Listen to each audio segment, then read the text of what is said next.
And since there's only two people here, I forgot to hit recording. So we are now recording and looking at the photographs here of Jeremy Hill with this stunning pepper shot here. Um, your softbox. This is interesting because I'm always one to put the softbox back a little bit, Mm, back and leaning forward a little bit. I see you've got it kind of right on top here, and yet yeah. this highlight that you have here is so compelling right here, right along here, and then this one coming down. So compelling that I think it becomes a part of the composition. And had Mm, you moved it back, you would have lost it. You would have put a highlight back up here and maybe back here, but you wouldn't have had this one here. And I really like that. I have yeah. no idea Yeah. what I Thank you. just did. Um, back here, yeah. Um, the composition is right on, and that's sitting on what, black plex or something? Yeah, that's right. Yeah, just quite reflective perspex. Wow, nice job. Tell me a little bit about what you'd like to do. He thought we were going to Mexico, and he said if anyone tries to hold you and your dad back, call me, and I'll go over there and shoot them. Okay. Um, the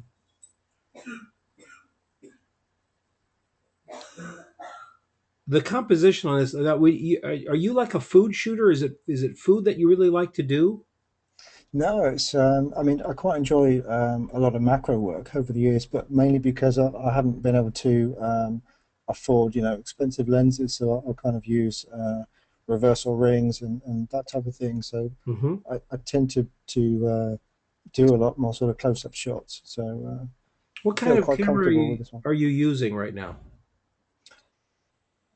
I use a Pentax K5 II, Ah, okay. so it's relatively new.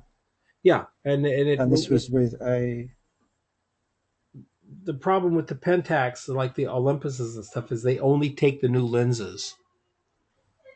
Yeah, yesterday I was having a long conversation. We talked for about 3 hours into the middle of the night last night with a photographer, still life shooter in New York, and he is using Nikon D700, and mm, all of his lenses are old Nikkor manual focus lenses.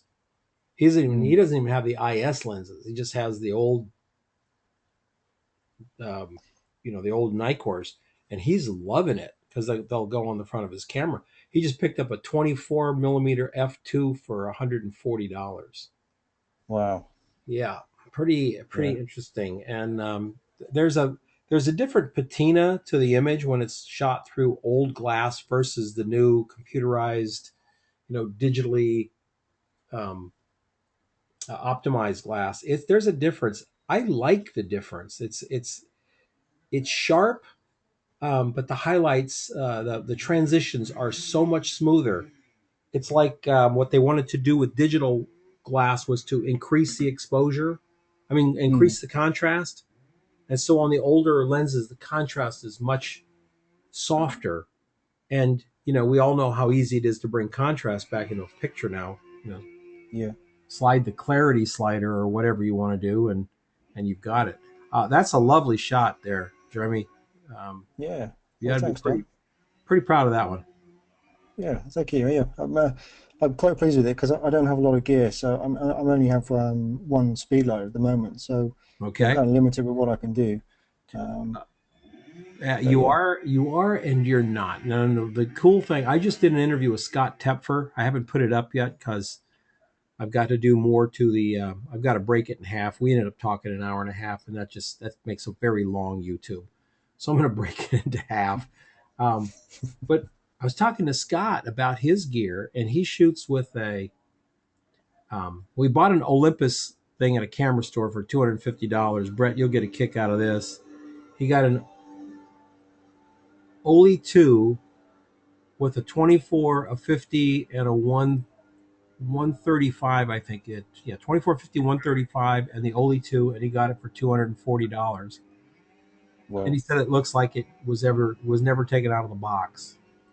yeah, lucky Wow. guy. Yeah, That's his little pet film camera. Then on digital, he shoots with, I believe it's a Nikon. No, it's a Canon 5D Mark III, 35 millimeter, 50 millimeter, and 85, and that's it. That's all he uses. So Yeah, three little lenses is sometimes all you need. it's like the Holy Trinity, isn't it? Lenses. I'll tell you what. It kind of is for me.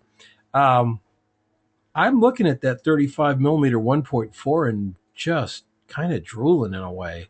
That's a Yeah, really sweet lens. What was it, about And $1,400, I think? But that new yeah, Sigma 35 1.4. yeah, 35 1.4. I'm thinking that by the end of this, maybe next summer, by the end of next summer, because the lenses I want are expensive, I might be down to a kit of a 35 1.4, 50 1.2, and 85 1.2. Yeah, it's three lenses, and for my work, they just seem to do everything I want them to do. Um, it's interesting where my photography is going is right into those middle range areas, and I might as well just get the big fast ones and be done with it. But very cool. So it's pretty cool. You created a studio outside. That's neat. yeah. Well, it's mainly due to the smoke, really, the insects. I didn't want to smoke the house out, so yeah, seemed to work in my favor this time. Yep. Excellent. Good job. Let's see what we got here. Thomas Janssen. Okay. We looked at Thomas. He's in the pro group. That is a poaching egg. He's shooting the hot water and just dropped an egg into it. Nothing in this is all right out of camera. That's exactly what it looked like. He didn't add anything to it. That's cool. Mm. Wow. We got melting chocolate here. Nicholas Broussard. Okay, Nicholas. I'm the first one is too minimal for me, and it seems a little color wise off. I like the second one much better because I like this 3 3 3. I got three verticals here, one without chocolate in it. I like that better. I like your approach to the melting here, although it does get a little funky in here, and I see these real bright areas here. They catch my eye. I don't know what they are. They're obviously not speculars. There's something else going on here. Kill them. Bring them down into the brown. If they are speculars, they're too bright. They're catching my eye because we've got that very bright white area close to this dark chocolate. So we're always going to see this, and we don't necessarily want to. I really like how you did this. Now, unless that plate is brown, we may have a problem. If it is a brown plate, well, we'll know. Let's look at this behind the scenes here. No, see, it's a white plate, and we've got a brown plate here. Just feels the shot feels a little mushy to me.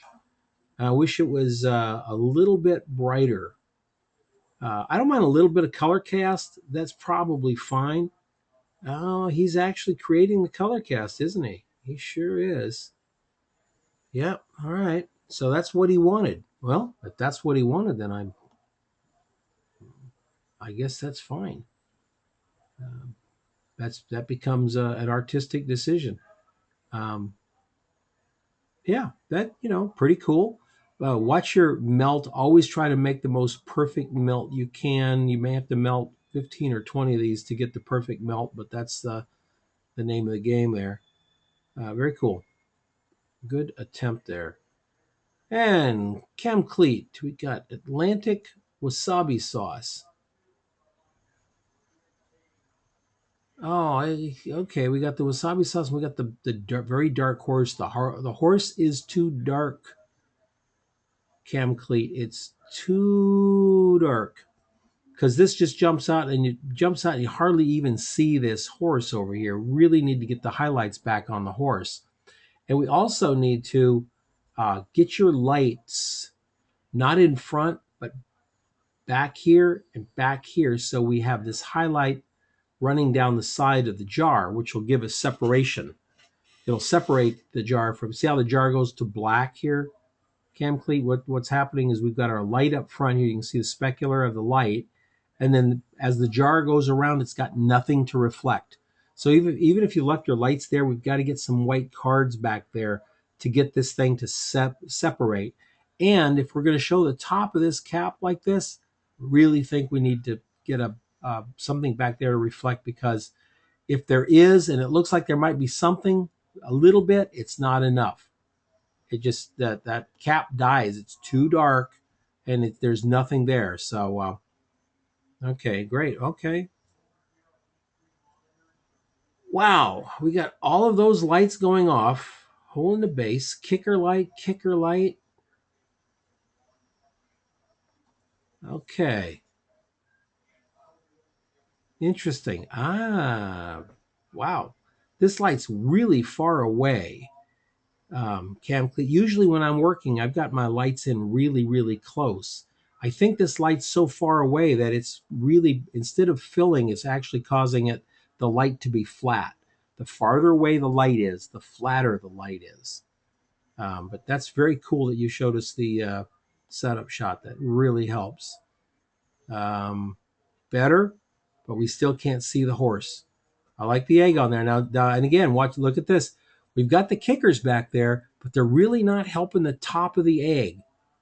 We've got this in the front, and that looks to me that shoot through umbrella is so far away that it's a tiny spot of light here. And when we're shooting glass objects, we're shooting the object reflecting what we've set there for it to reflect. And at this point, it's really not reflecting anything, just that little tiny umbrella all the way across the room. So good.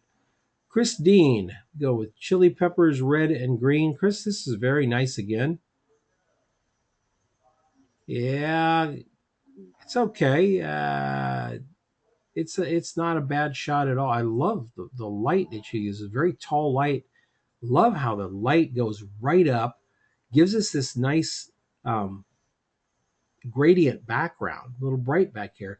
But because the light's so tall, it gives us our highlight really very much across these peppers. It's not just to the back like a small softbox would give. Very nice. I don't know, with or without kickers up front, or I mean, bounce boards up front. I'd like to see it both ways. Of course, if I was the art director, I'd say let's put a card up here and see what that looks like.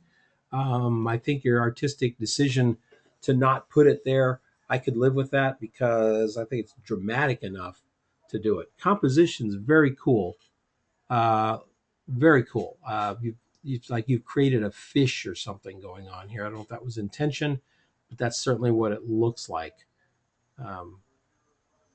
Neat. Nice. Very well done. Eric. Eric went out onto the roads last year. Breakfast on the road. Yeah, that's about as hot as it feels here today. And of course, this was done last year. If Eric shot this today, he would never put the bottle with a tangent running into the pole behind it. Fun shot, Eric. That's cool. Oakley's photo 2. Made hot out of chili peppers. All right. I think we could probably. Interesting.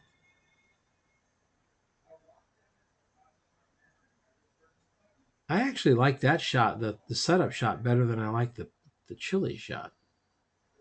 Interestingly enough. This is nice. I'm not sure that we really are using light as best we could. We got little highlights right on top.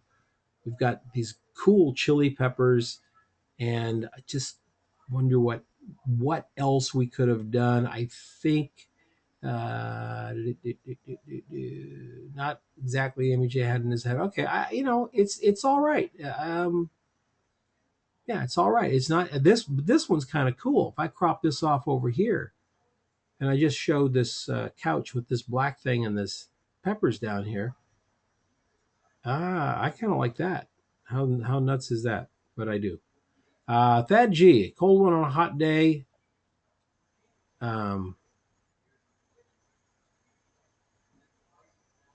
Yeah, no problem. If you're in the pro group and you want to throw one on here, we don't have a very big crowd.